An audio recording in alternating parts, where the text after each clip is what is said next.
जय मिथिला टिंकू झा। देखियो मिथिला के बाहर माछ के सेहो महत्व छे। देख लियो। क्या नाम हुआ? क्या नाम है आपका? मुन्ना। कहाँ के रहने वाले हैं आप? पंजाब। पंजाब। क्या सब ये खाना खा रहे हैं? रोटी है और क्या है इसमें? मछली। मछली।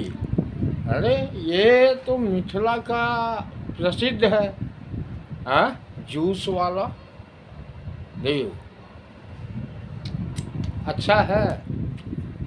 हाँ, अच्छा है।